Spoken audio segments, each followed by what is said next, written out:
Good morning all of you. मैं देवेंद्र तिवारी एक बार पुनः बाबा विश्वनाथ शिक्षण प्रशिक्षण महाविद्यालय के यूट्यूब चैनल में आप लोगों का स्वागत करता हूं। इसके पहले हम लोग कल पिछली क्लास में पढ़े थे जीवों को किस आधार पर किस रूप में निर्जीव से अलग किया जाता है, जीवों के लक्षण क्या क्या हैं वो हम देख रहे थे। कल 4 पॉइंट हो गया था साथियों। आज हम 5वां पॉइंट देखते हैं उसका कि 5वां पॉइंट इसका क्या है, किस आधार पर जीवों को हम निर्जीव से अलग करते हैं, जीवों के लक्षण क्या है साथियों। ठीक, आगे चलते हैं हम लोग साथियों। 5वां आज देखें पॉइंट क्या है साथियों। 5वां पॉइंट जो है साथियों यहाँ पे कोशिका संरचना है। कोशिका संरचना के आधार पर भी हम जीवों के लक्षण को हम देख सकते हैं साथियों कि इनको हम निर्जीव से अलग कैसे करें। उसका एक एग्जाम्पल ये भी है कोशिका संरचना साथियों। तो प्रत्येक जीव जंतुओं का निर्माण एक या अनेक छोटी छोटी इकाइयों से होता है साथियों। प्रत्येक जीव जंतुओं का निर्माण कैसे होता है, एक या अनेक छोटी छोटी इकाइयों के द्वारा होता है। इन इकाइयों को क्या कहते हैं साथियों, कोशिका कहते हैं। प्रत्येक जीव जंतु जो होते हैं उनका निर्माण जो होता है साथियों एक या अनेक छोटी छोटी इकाइयों द्वारा मिलकर होता है। इन इकाइयों को क्या कहते हैं साथियों, कोशिका कहते हैं। कोशिकाएं शरीर की रचनात्मक एवं कार्यात्मक इकाई हैं। ठीक साथियों, कोशिकाएं क्या है, शरीर की रचना करते हैं। कोशिकाएं द्वारा शरीर की रचना होती है। ठीक साथियों, और जो कार्य करते हैं, जो जब ढांचा तैयार हो जाता है मनुष्य का, वो कार्य करने लगता है तो वो भी किसका है, कोशिका के द्वारा ही संभव हो पाता है। इसलिए कहा गया है कि शरीर की रचनात्मक कार्यात्मक इकाई है। क्या इकाई है, कोशिका। कोशिका जो है शरीर की रचनात्मक एवं कार्यात्मक इकाई है साथियों। ठीक साथियों, अगला पॉइंट देखते हैं हम लोग साथियों, जैसा कि 6वां पॉइंट है यहाँ पे साथियों, जीव द्रव्य।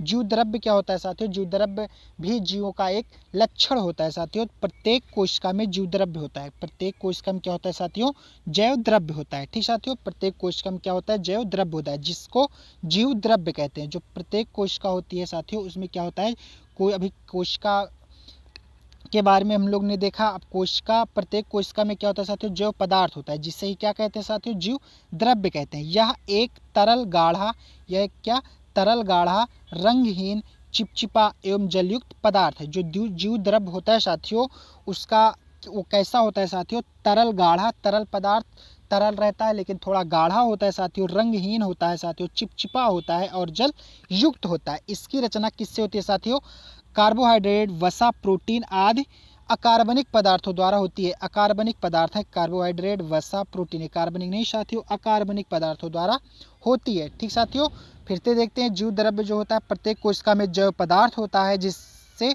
जीव द्रव्य कहते हैं, जिसको जीव द्रव्य कहते हैं।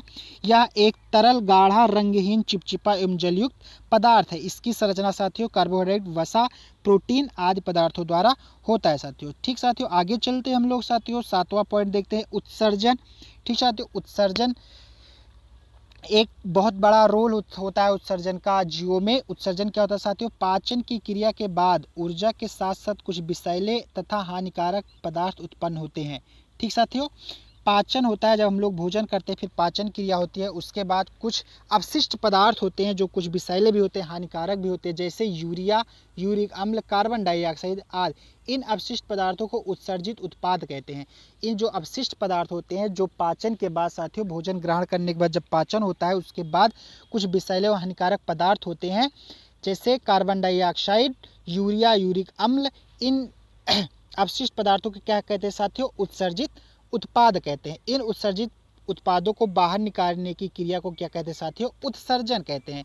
इन जो उत्सर्जित उत्पाद होते हैं, यूरिक अम्ल, यूरिया, कार्बन डाइऑक्साइड, इनको बाहर निकालने की क्रिया को क्या कहते हैं साथियों, उत्सर्जन कहते हैं। ठीक साथियों, अगला पॉइंट चलते हैं। आई होप आपको समझ में आया होगा। 8वां पॉइंट देखते हैं साथियों, जनन। जनन भी एक बहुत इंपॉर्टेंट लक्षण है जीवधारियों में साथियों। यह जीवों का अत्यंत महत्वपूर्ण लक्षण है। ठीक साथियों, ये जीवों का अत्यधिक महत्वपूर्ण लक्षण है। प्रत्येक जीव अपने ही जैसे संतानें उत्पन्न करता है जिससे उसके वंश में वृद्धि होती है साथियों। अपने ही समान दूसरे जीव को उत्पन्न करना साथियों क्या कहलाता है? जनन या प्रजनन। ठीक साथियों, अपने ही समान दूसरे जीव को उत्पन्न करना साथियों क्या कहलाता है? जनन या प्रजनन कहता है, जिससे उनके वंश में क्या होती है साथियों? वृद्धि होती है। पौधों में बीज उत्पन्न होते हैं जो उड़कर वैसे ही पौधे बनाते हैं। जो पौधे होते हैं साथियों उसमें बीज निकलते हैं, वो एक स्थान से दूसरे स्थान पर उड़ के अपने ही समान दूसरा पौधा उत्पन्न कर देते हैं, बना देते हैं। ठीक साथियों, इसी प्रकार मनुष्य, हाथी, घोड़ा, मेढक आदि सभी जंतु अपने जैसे बच्चों को जन्म देते हैं। ठीक साथियों, यहाँ पे जनता लिख उठा है, गलत हो गया थोड़ा रॉन्ग, उसको आप लोग सही कर लीजिएगा। इसी प्रकार मनुष्य, हाथी, घोड़ा, मेढक आदि सभी जंतु होगा साथियों, यहाँ पे आदि सभी जंतु अपने जैसे बच्चों को जन्म देते हैं। ठीक साथियों, तो जनन क्या होता है साथियों? अपने ही समान दूसरे जीव को उत्पन्न करना क्या कहलाता है साथियों? जनन या प्रजनन कहलाता है। ठीक साथियों, आगे चलते हैं हम लोग 9वां पॉइंट देखते हैं, लास्ट पॉइंट है इस टॉपिक का साथियों। देखते हैं क्या है, जीवन चक्र तथा मृत्यु।